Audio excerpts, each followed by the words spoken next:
Hi, Seth Eshard here from the Seth Eshard Golf Schools and Putt-Rite. And let me start by reminding you just how important putting is to your overall score. Again, depending on the player, approximately 35 to 45% of all the shots taken on the golf course are taken with your putter, therefore making it extremely important to dedicate time to our putting. It's also the one area of the game where all players can improve, since we don't have to be a great athlete to putt well. I think you will find using our new Putt-Rite speed trainer and our 3-zone exercise will make putting practice more fun and will quickly help lower your overall scores.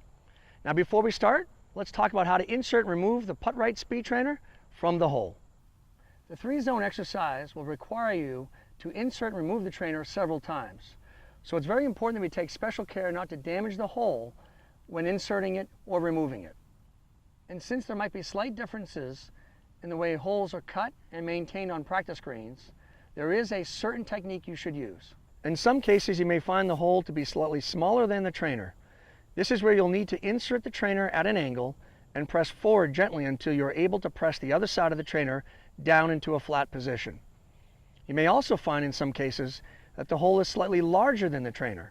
In this case, you will need to install the rubber band that is included with your trainer around the outer edges to slightly increase its diameter. It is important that the trainer fits snugly into the hole so it can maintain the proper flush to the green position as balls roll over it. When it is properly inserted, the trainer will be flush to the putting surface, regardless of which side you are using. When you need to remove the trainer from the hole, use the bent tee removal tool so you can pull the trainer straight up without disturbing the edges of the hole. Putts that are inside of 6 feet are Zone 1 putts. These are those short must-make putts that will help lower your scores by saving par, bogey, or even capitalizing on that great approach shot for birdie. Now, like we do in all zones, we recommend that you start with a relatively straight putt. It can be either a flat putt or a slightly uphill putt, but it needs to be relatively straight to start with. To do this, you simply start hitting putts toward the cup from approximately a few feet or 1 full pace away from the hole. And if the ball breaks to the left, continue moving to your left. If it breaks to the right, move to the right until we have found the fall line or a straight putt. Once we have found our straight putt starting position, place 3 balls at that spot, and this is where we're going to begin practicing our Zone 1 putting. Next, we are ready to insert the Putt-Rite speed trainer with the flat side up. Please note though, before doing so, that we have 4 sight lines. Your goal in Zone 1 is to roll the ball over the trainer and as closely as possible to a foot past the cup. There are 2 reasons to putt approximately a foot past the hole in Zone 1. First, it will remove the chance of leaving a short putt short.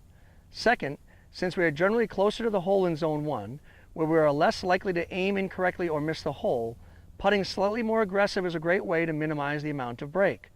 I liken this idea to using the backboard in basketball for shots close to the hoop. It is very important, however, to try never hit a putt more than a foot past the hole. Any putt hit farther than 12 inches past the hole begins to shrink the effective capture size of the hole to less than its actual 4 1/4 inch size. And it increases the risk of lip outs and 3 putts. After hitting several successful putts from the straight uphill or 6 o'clock position, move progressively around the hole to the 3 o'clock position, the putt that breaks left. Then the 12 o'clock position, the straight downhill putt, and then the 9 o'clock position, the putt that breaks right. If you find you are having difficulty leaving putts approximately 12 inches past the cup, practice putting more balls from the 3-foot distance in each zone until you feel you are making a reasonable number of successful putts. As you become more skillful with successfully leaving those 3-foot putts approximately a foot past the hole, start practicing from 4 or even 5 feet before proceeding to practicing putts in Zone 2. Putts from 6 feet to approximately 20 feet outside the hole are considered Zone 2 putts. In Zone 2, our goal is to leave the ball in the trainer, achieving center hole speed. Remember, putts hit at this speed will effectively increase the capture size of the hole to over 6 inches in diameter. In turn, this will maximize our chances of 1-putting, and if we should miss, leave the ball closer to the hole, minimizing our chances of 3-putting. In our pilot studies using the Putt-Rite speed trainer, when we began testing the trainer, we discovered that many golfers focus heavily on the line of the putt, but were less aware of the speed they were applying. and many of their putts rolled over the trainer and substantially beyond the cup. Initially, as they attempted to control their speed, they showed a tendency to hesitate with their putts. To achieve success, however, you should always putt with a confident stroke. A confident stroke is a stroke that is accelerating and that is evenly paced back and through. Every putt eventually comes to a stop, so let's make a confident stroke where the ball ultimately comes to a stop inside the trainer. The simplest way to do this is just to slightly reduce the length of your backswing without sacrificing the tempo of your stroke. We must be very careful not to introduce deceleration where you actually slow down your stroke before it contacts the ball. Begin zone 2 practice with the flat side of the trainer up. This will allow you to continue rolling putts over the trainer using a smooth, confident stroke. Now place 3 balls approximately 6 feet or 2 paces from the hole in the 6 o'clock straight uphill position. Your initial goal with the zone 2 putts is similar to zone 1 practice, where you will putt past the hole, but now inside a foot, gradually leaving the ball closer and closer to the hole. Putt 3 or more balls from each of the 4 o'clock positions until you feel you are somewhat consistently getting the ball just past the hole. Now you are ready to dial in your center hole speed and start dying putts into the trainer. In zone 2, these are some of the most important putts you can make, because these are the putts where most average golfers miss. But with practice, you will increase your make percentage and decrease the likelihood of 3-putting. Using the trainer removal tool, remove the Putt-Rite speed trainer from the hole and reinsert it with the rim side up. The rim should be flush with the surface of the green. This side will now act as a shallow cup, where you want the ball to come to rest. Your goal in zone 2 is to putt the ball at a speed that allows the trainer to capture and retain the ball. If the ball rolls out of the trainer, you have hit the putt with too much speed. You will find this challenging, but fortunately you will also find this to be fun. And most important, it will help you develop a level of precision that will translate to more success on the putting green.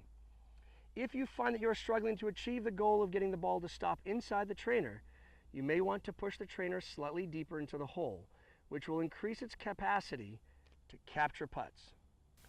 Over time, as you become more skillful from putting at 6 feet, gradually increase the distance to, let's say, 9 feet or 3 paces, and then to 12 feet or 4 paces, or even 15 feet and so on. However, if you find that you are making too few successful attempts from a longer distance, you should move back into a closer distance until you are achieving a desired level of success, and then start working farther outward again. In zone 3, you are lagging a long putt where your odds of making are quite low. Our goal in zone 3 is to get the ball as close as we can to the hole for an easy tap in to avoid the dreaded 3rd putt. A great way to determine how well you're doing in zone 3 is to follow our 10% rule. To practice zone 3 putts, remove the Putt-Rite speed trainer from the hole and reinsert it with the flat side up, even with the surface of the green. With the trainer covering the hole, you'll be able to get feedback on how far the ball rolls, even if it may have been directly in line with the cup. This will help you learn to putt to the hole and not just at it. Begin by placing 3 balls approximately 20 feet from the hole, starting from the 6 o'clock position or straight uphill putt, and work around the 3 o'clock, 12 o'clock, and 9 o'clock positions with the goal of leaving your putts inside of 10%. In this case, 2 feet from the hole. As you become more skillful with your lag putts, progressively move farther away from the hole and in different locations to better simulate our conditions during play.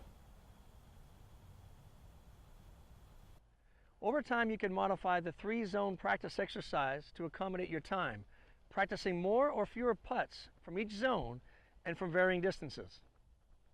Whether you practice for 5 minutes, 15 minutes, a half an hour, or even an hour, every bit of practice with the Putt-Rite speed trainer is going to yield real improvement in your putting skills, and you're going to see it in your scores.